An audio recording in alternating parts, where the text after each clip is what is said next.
pleased that our staff are going out, and we're going to dismantle that cement hull ourselves and haul it off, and I'm sure it's going to Heartland Landfill, but maybe not, but I'm sure it is.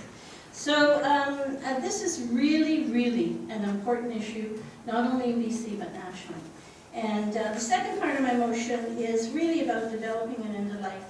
If my members on council had an opportunity to look at the report from Transport Canada, you will see that one of the issues they raised was that in the large and small vessel registries, most of the boats are over 30 years old, and it's a risk that we're going to start to see.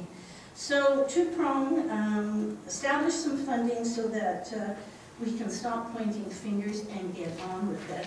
I mean, I think I read somewhere, is it Salt Spring Island or something, has had a boat half sunk for a year or so, and no one will take ownership of it. So once they sink, of course, the owners don't want to deal with it, and they'll just turn it over to us. So two prongs, end of life, I think I've said before, wood hull boats, they, you know, if they get damaged, they tend to sink, and that's close your eyes and down we go. Steel boats, at end of life, you can compact them and get some money for the steel. Fiberglass has to really be crushed. It's expensive to fix fiberglass if you punch a hole in it.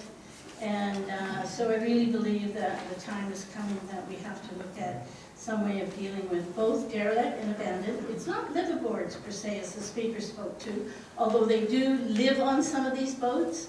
And that was the first time I'd heard about that association, so we'll look it up. But I think it's really serious for us, especially this year. All those needles. Coast Guard wouldn't pick them up, we had to pick them up. Coast Guard has a fund for oil and pollution, but other than that. So I think, colleagues, it's an important one. I just want to get clarification from staff, though, because I'm very concerned about the timing of the various conventions. FCM, that's the federal arm. Their convention is at the end of May, beginning of June. So I would want this to go to there to make sure it gets to this conference. Because you've got ABICC in April, then you've got UBCM at the end of September. So it would miss FCM. So I just want clarification, it should go to FCM first, and ABIC in April. So colleagues, we can't afford to keep doing this. No other jurisdictions, especially small ones. Let's raise our voices up and say, it's time. We even offered to pay 1/3 share on the last one, and no one took us up on it. So it's about time that we put some more pressure back to where it belongs, where they collect the fees, PST, GST, registration fees, all those things they get at those levels of government. We get nothing. But we could lose tourism if we start to collect all these derelict boats along the shoreline. Thank you, Mr. Mayor. Thank you. Councillor Murdoch. Thank you, Mr. Mayor. I am pleased to support this. I want to thank Councillor Brown for bringing this forward. I think she's offered a couple of very viable options for senior governments to consider, and for, I think, all of us to consider in partnership. What I like is how it's analogous to the product stewardship program. And it's really about the life cycle of a product, that even though it may be new and shiny, one day it too is going to come to the end of its life, and part of the consideration for how that's dealt with occurs at the time of purchase. So I think there is a lot of logic in the same way you would apply a recycling fee to a television, because one day it too is going to come to its end of life. I think the same could be put into effect here. Of course, the sticker concept, sort of a permitting concept, would be a useful one to explore. I don't want to presuppose what kind of outcome we may get to, but I think what's integral here is the relationship between ourselves, senior levels of government, and the agencies that are responsible for our waterways. This really is not a Saanich-only problem.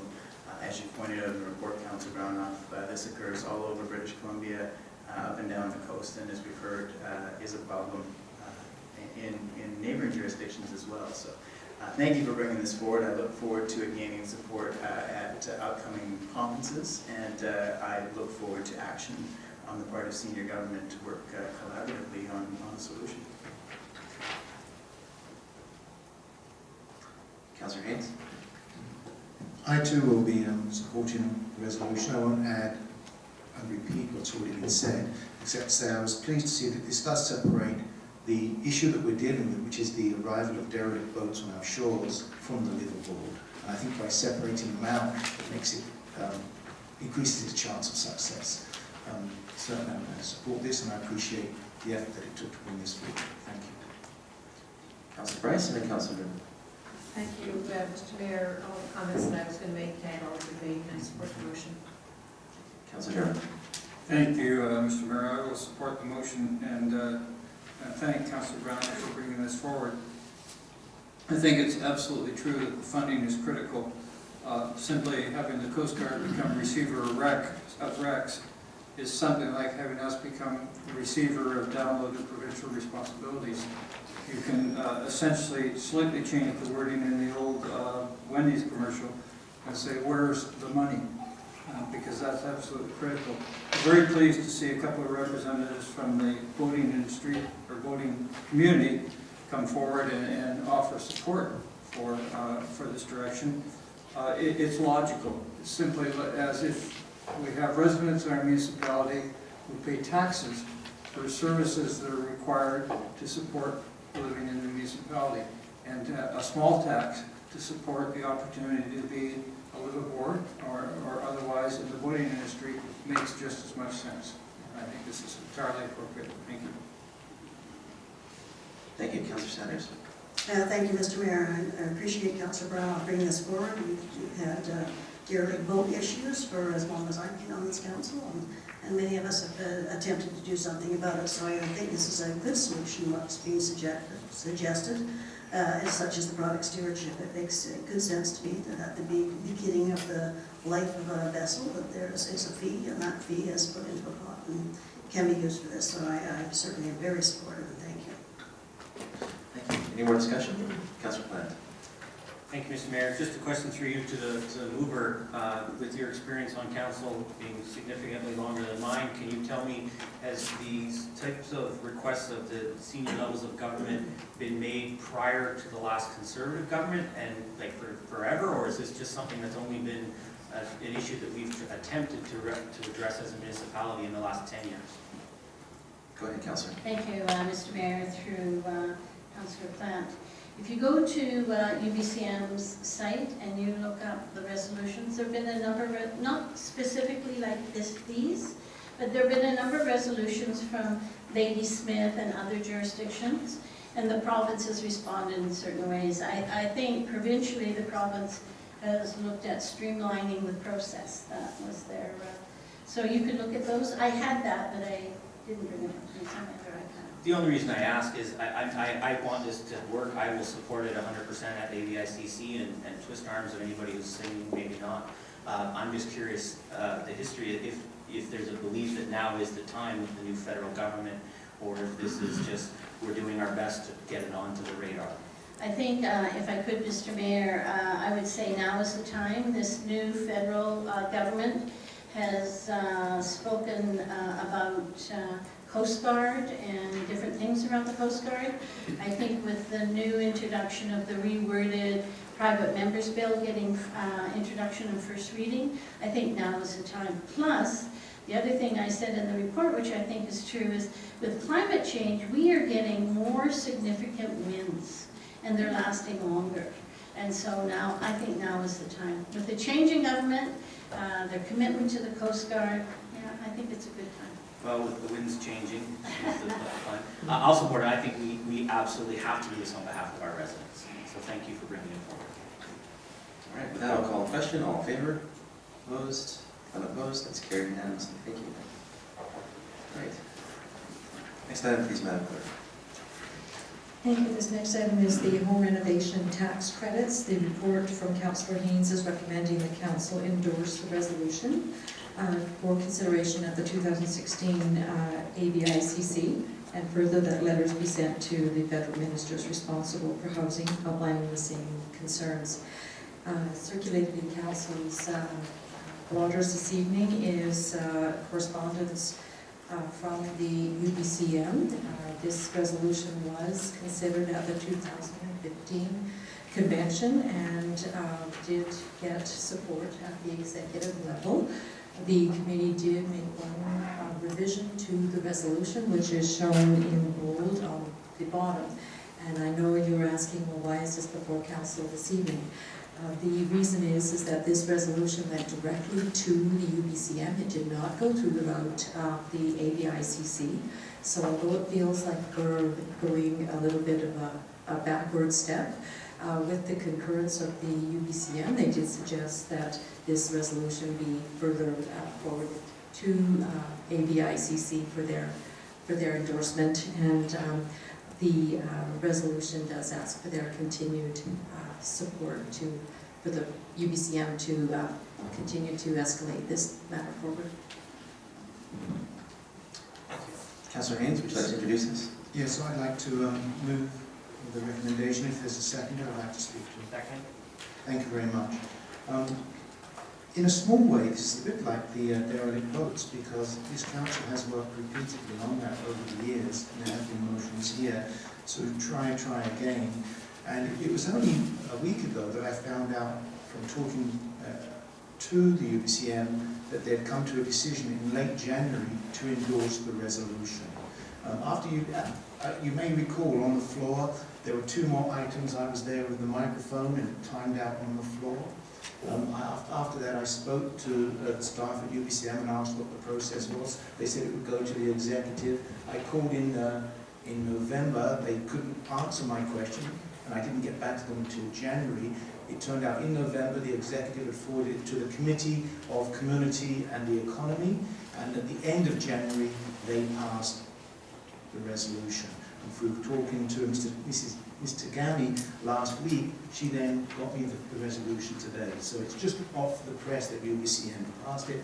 But given the importance of affordable housing, given the importance of seniors aging in place, given the importance of retrofits in older housing for energy efficiency and climate change, and how refundable tax credits can be part of that, the suggestion from UBCM, as well as my own wish, was the value in taking this forward to ABICC, where once again we can keep the conversation focused on those issues that I mentioned: seniors aging in place, the cost of housing, adaptability to climate change, and the value of renovation tax credits in retrofitting houses for energy efficiency. Thank you. Councillor Dermott? Thank you, Mr.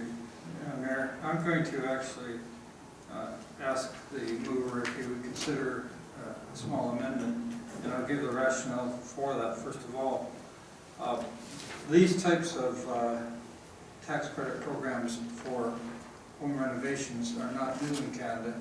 They have been implemented several times in several provinces, and past experience in some provinces has not worked well. I believe it was Saskatchewan and Manitoba, for example, that passed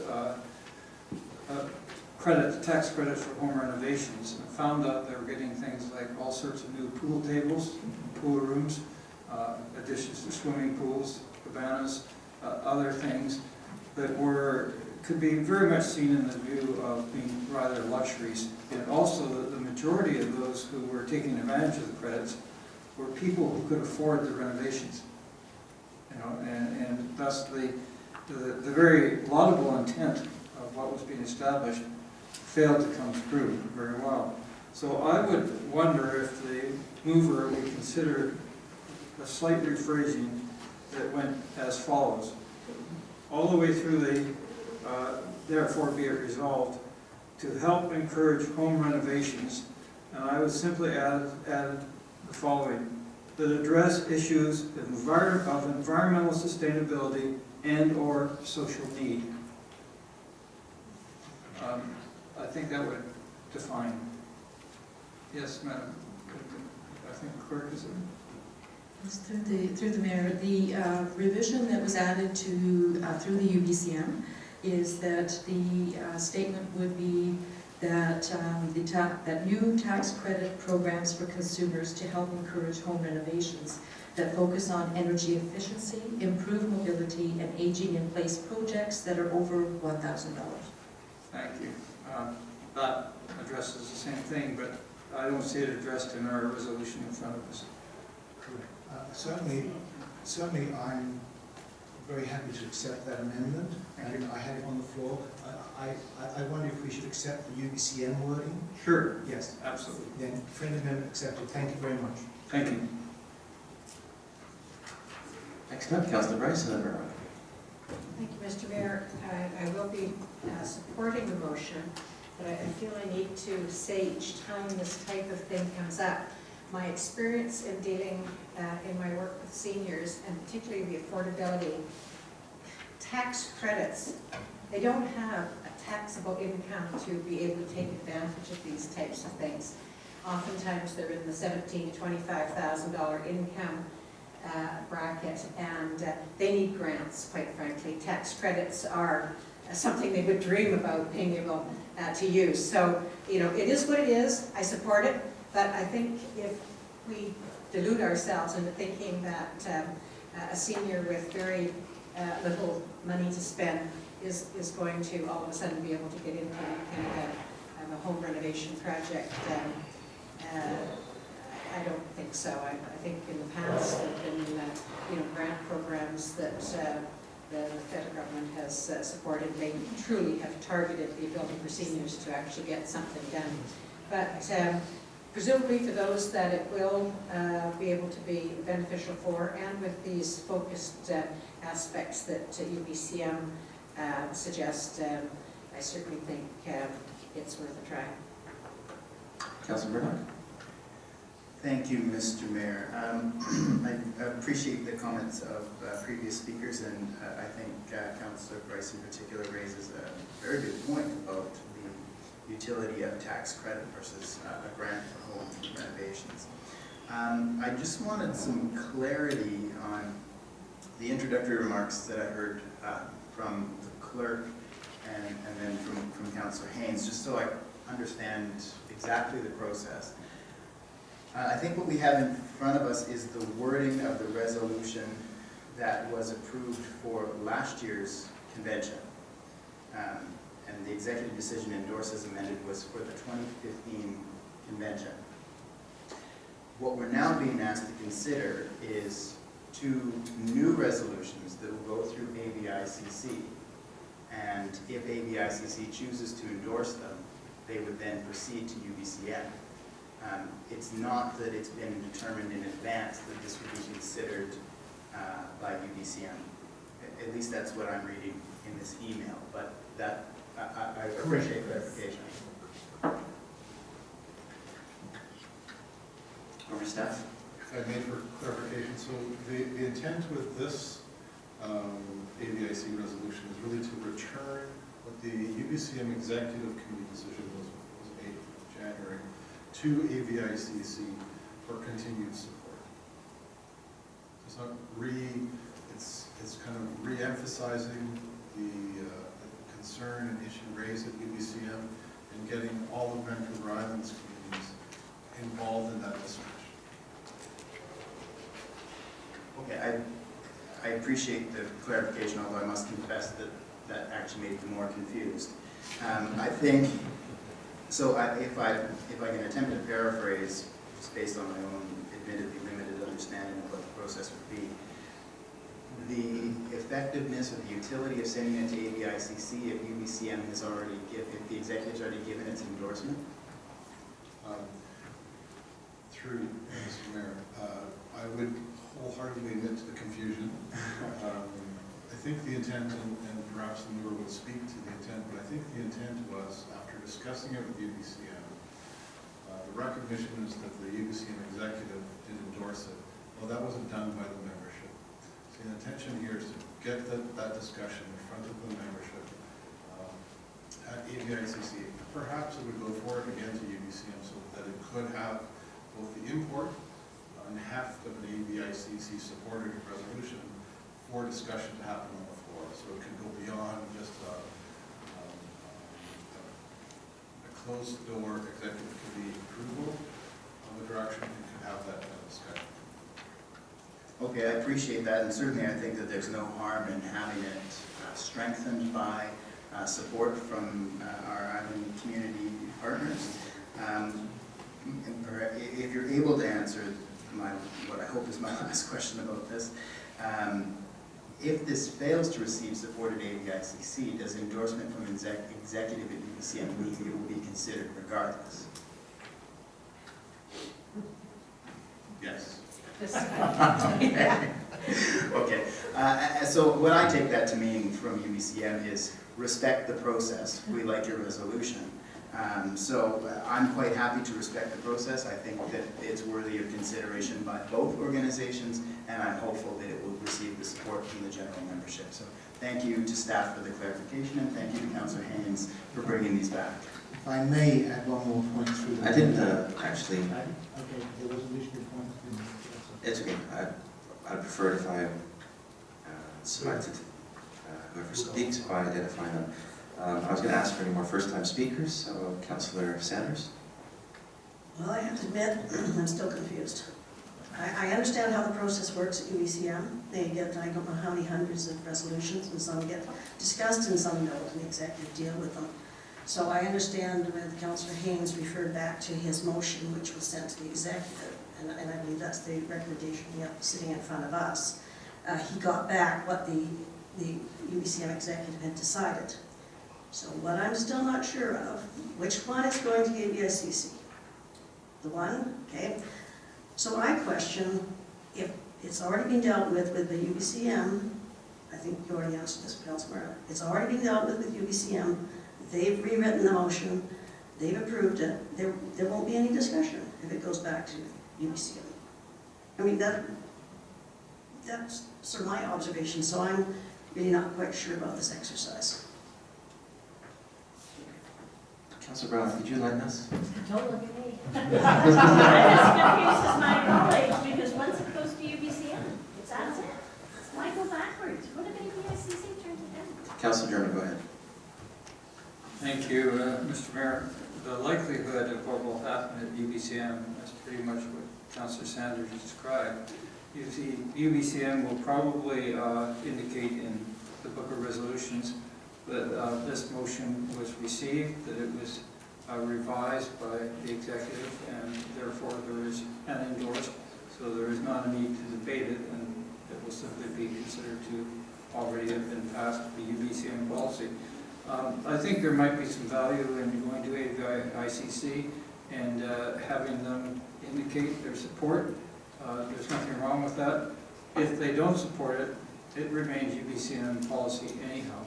It simply isn't forwarded to UBCM. There is no loss to be had from it. Thank you. Councillor Haynes. So the point I think could be added here is I did have this discussion with UBCM, and the point was made that it had not gone through a discussion on the floor, and that there was, given the endorsement by the executive, a focus on energy efficiency, improved mobility and aging in place projects, that this was of sufficient importance that it would be a valuable conversation to have at AVICC. So they actually encouraged me, and I was willing to take it forward to AVICC, not to have further impact on UBCM, but because of the important nature of this conversation.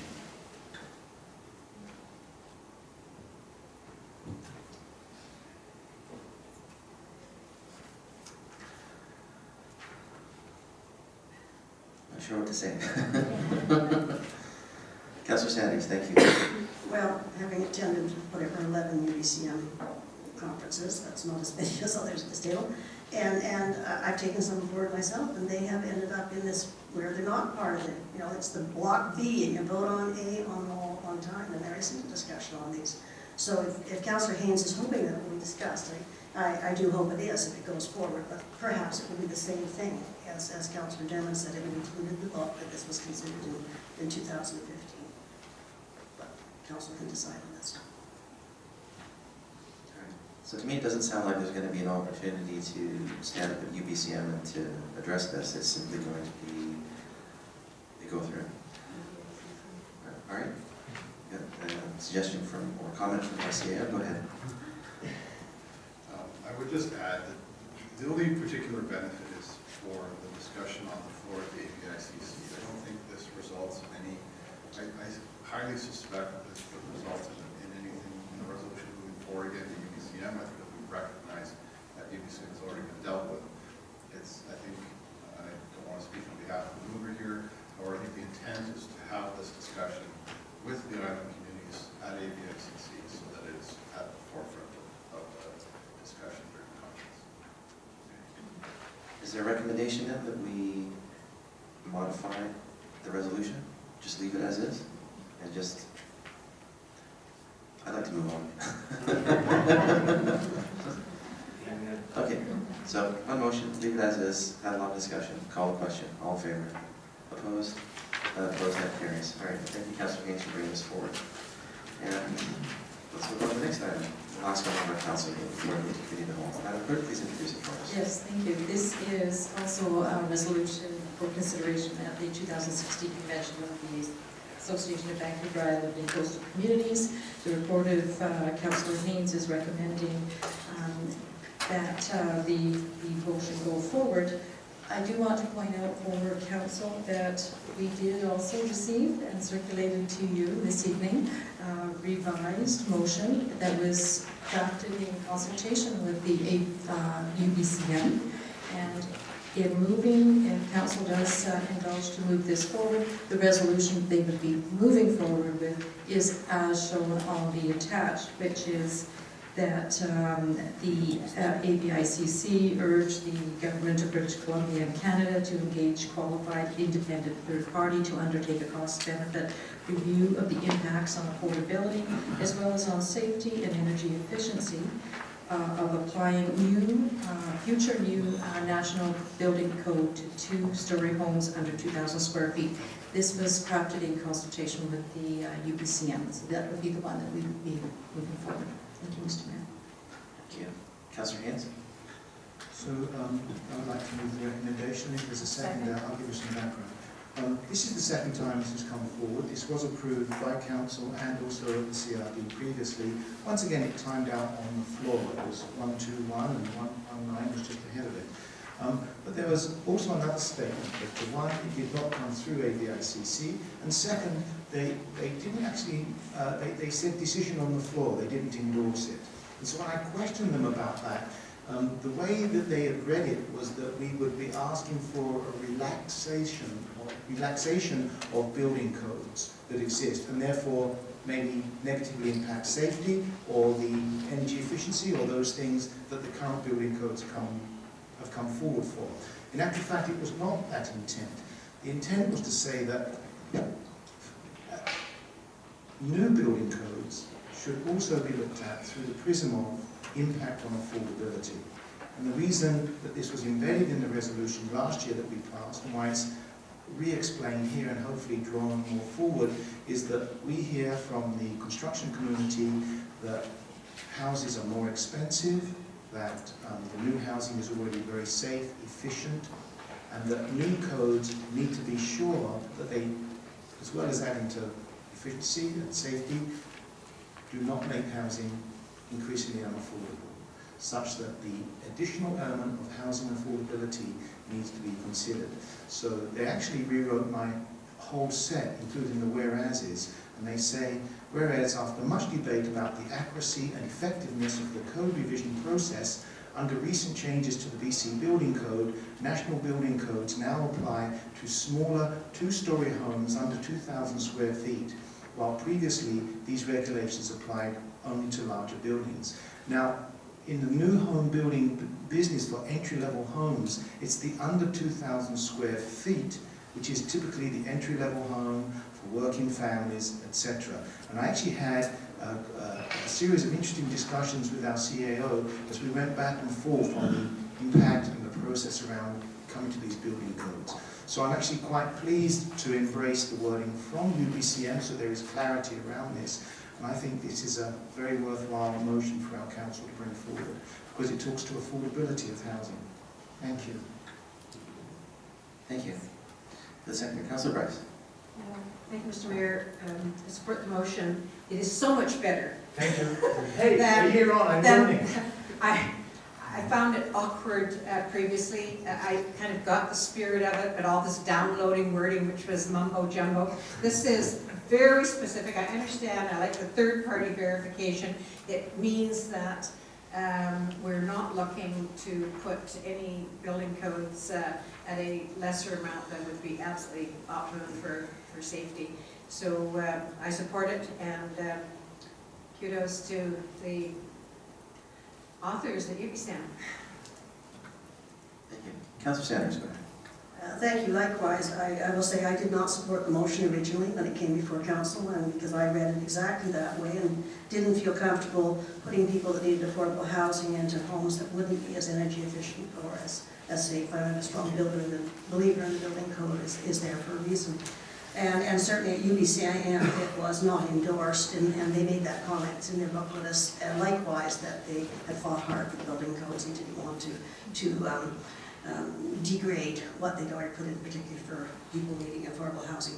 So kudos, this is a much better written resolution which will have good benefits, and you know what we're talking about as a starter home now under 2,000 square feet was a standard home, some even 20, 30 years ago. So it's not a small home, and as I say, I would support this now because it will put people that need affordable housing still into homes that are safe and energy efficient. Thank you.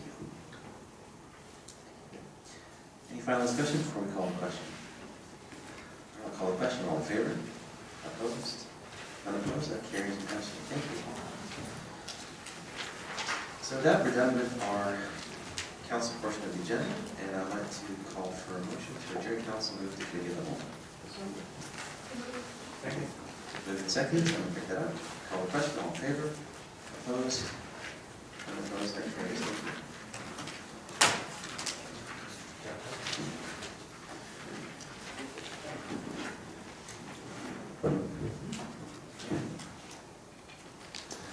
All right, we can call this committee of the whole to order. And I'm just going to read what the procedure is for this portion of the meeting. I'm going to ask the clerk to introduce the item, after which I'll give council an opportunity to ask questions of staff. I'll then ask